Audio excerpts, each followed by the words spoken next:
안녕하세요, 노블라인의 백현웅 원장입니다. 제가 지난번에 영상을 하나 만들어서 디자인을 한 다음에 어디까지 제가 모발 이식을 하는지, 선을 덮는지 선을 안 덮는지 뭐 이런 거에 대해서 제가 설명을 드린 적이 한 번 있었죠. 이 M자 탈모 이렇게 디자인한 다음에 밑에는 어디까지 심는지 제가 말씀을 드렸는데, 환자분들이 또 많이 물어보시는 것 중에 하나가 위쪽 어디까지 올라가나요? 라고 물어보시는 분들이 종종 있어가지고 제가 거기에 대해서 설명을 좀 드리려고 합니다.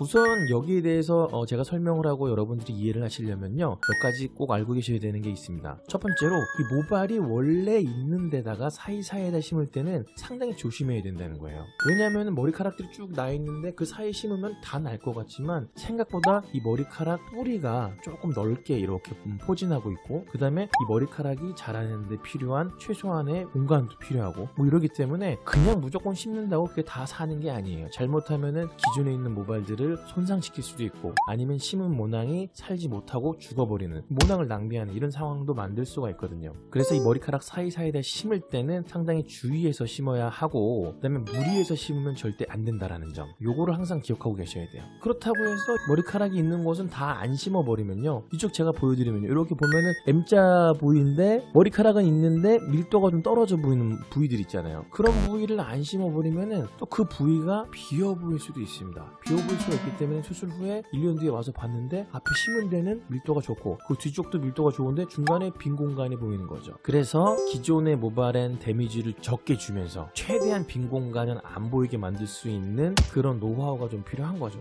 어디까지 심어야 된다라는 게 교과서적으로 딱 나와 있는 건 아닙니다. 근데 저는 이제 수술을 10년 넘게 하면서 환자들 결과도 보고 뭐 이렇게 하면서 저 나름대로의 노하우를 갖게 되었고요. 그게 지금 제가 영상을 이렇게 보여드리면요, 영상에서 보시는 것처럼 그 뒤쪽에 안에 제가 선 그은 거 있잖아요. 거기까지 심는 게 저는 가장 적당하다고 생각을 합니다. 사실 이거는 어디까지 무슨 어떤 정확한 기준이 있는 건 아니고 제가 저의 느낌대로 이렇게 디자인을 한 거죠. 사실 요거는 되게 감각에 의존을 하는 그런 부분이 상당히 큽니다. 이거보다 더 많이 올라가게 되면은 쓸데없이 모발들을 손상시킬 가능성이 상당히 높고, 이거보다 덜 올라가면은 수술하고 난 다음에 그쪽이 비어 보이는 그런 것들을 경험하다 보니 제가 찾은 선이고요. 이거는 환자에 따라서, 선생님에 따라서 조금 달라질 수 있다는 걸 기억하시면 될 것 같아요.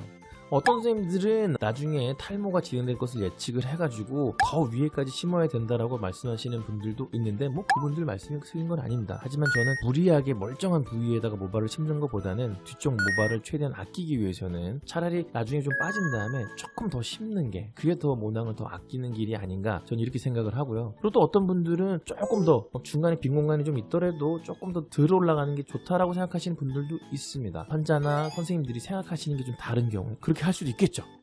자, 오늘은요, 수술을 할 때 제가 위쪽으로 어디까지 심는지에 대해서 설명을 좀 드렸고요. 이거는 병원들마다, 환자들마다 약간 다를 수 있다는 거, 이것만 기억하시면 될 것 같습니다.